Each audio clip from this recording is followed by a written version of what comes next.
Hey guys, AuspiciousAussie here, and welcome back to another AS Monaco series episode. This is going to be the mid-season review. The previous episode, if you haven't watched it, was a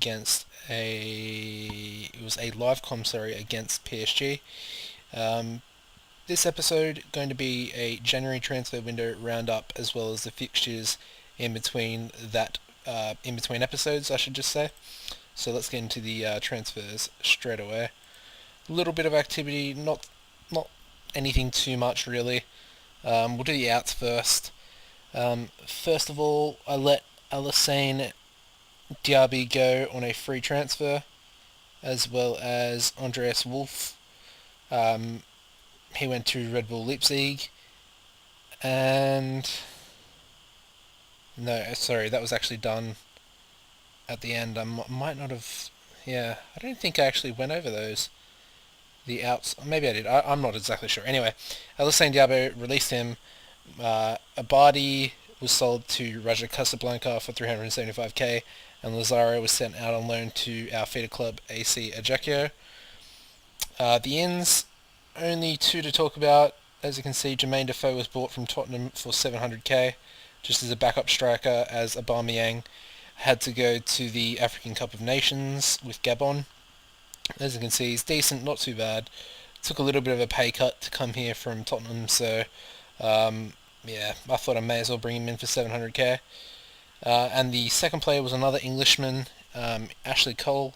Both very old players. He was brought in for 750k from Chelsea, on a lot higher wages, but basically just brought him in for, well, not even for cover really, simply just to tutor Luke Shaw, as his mentals are like quite outstanding, and he's got 18 determination. So yeah, that's basically it.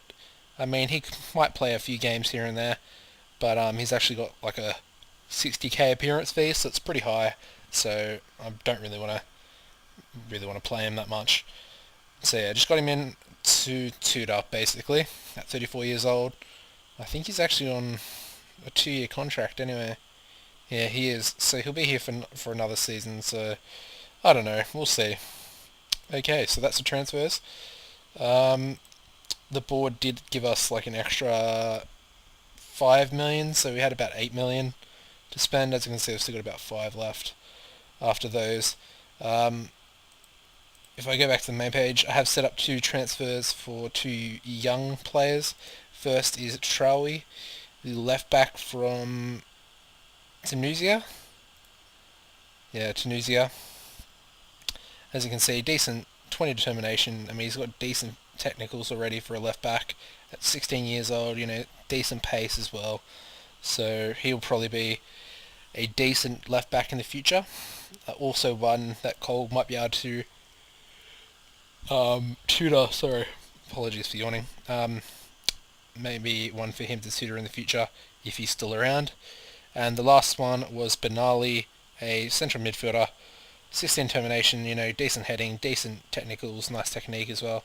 Lacking a bit in the physical department, but he could become a decent box-to-box midfielder, maybe an advanced playmaker if we can get his creativity up a bit, but he's also pretty decent.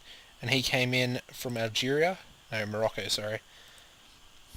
And yeah, that's about it. Both are about 450k.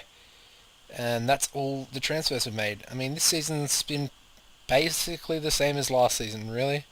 Of course, I mentioned the African Cup of Nations before, and that did mean that Jean Matip also went away, so pretty much lost 2 extremely key players for the team in Aubameyang and Matip.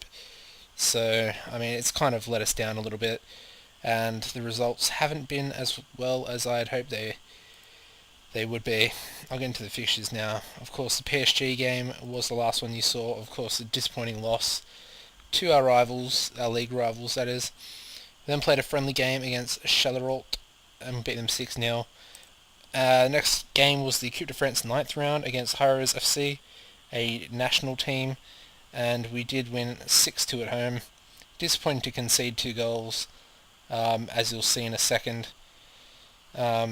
Akinfeev did play pretty decently, which goes to show that they did actually come at us quite hard. Campos getting a goal. Riviere with a hat-trick. Yeah, didn't realise he got a hat-trick. Aruka and Cheryshev also on the score sheet. Fori and Fortune on the score sheet for Harris. That did put us into the 10th round, as you can see down there. We then drew 2-2 with Bordeaux, who were the league leaders at the time. Our goals coming from Fernandez and Kondogbia. Diallo did get sent off in the 42nd minute, and as you can see, we did concede 2 own goals, so that was really disappointing, and basically let Bordeaux get back into the game and basically cost ourselves 2 points against the league leaders. And up until that red card, we were really dominating them. We also played a friendly game in between then, and we versed Lille. 1-1 draw, pretty boring stuff really. We then played the 10th round of the Coupe de France against Stade de Reims, and as you can see, a 5-4 blockbuster, absolutely crazy game. It was 5-3 until the last minute. Privat and Albic both got a brace for de Reims, and Defoe, Cheryshev with a brace, and a Campos with a brace for us. Campos picking up the man of the match rating. Player of the match rating, whatever you want to call it. Next up was Schalke's Montabe in the league, and as you can see, we lost 2-1 at home. Really disappointing. Caceres and Fossiere for Montabe, and Carrasco for us. We then lost again, 2 games on the trot, this time to AS Saint-Etienne, away from home, so, sometimes you can't help these things. A double for Hamuma, yeah. A double for Hamuma within 2 minutes basically screwed us over. Final game I played was against Lost Lille, and we did beat them 2-1 at home. Luke Shaw and Emmanuel Fernandez for us, and as always, Solomon Kalou getting a goal for Lille, with Tulin picking up the Player of the Match award. And yeah, that does leave us with Stade de Reims in the league this time. And as you can see, a bit further down, we've drawn FC Lorient in the 11th round of the Coupe de France. So hopefully we can win that. I would like to get a trophy. It would turn a bad season good, I guess. And I think it would also give us Europa League for next season. But anyway, that's about it for this episode, guys. Just keeping you up to date with everything so far. The next episode will just be a end of season review, unless we do make a cup final, which will pretty much, this is the only cup we're left in. So hopefully we do make that, and if we do, obviously I'll live com that episode. But if not, then I'll just do a live com on the final day of the season, perhaps, maybe not, depending whereabouts we are. Anyway guys, if you enjoyed this episode, please give the video a like rating. As always, head to my channel and subscribe to keep up to date. And there might be a new series coming out in the next week or 2, so also subscribe to keep an eye out for that. That's about it guys, take it easy as always, and goodbye.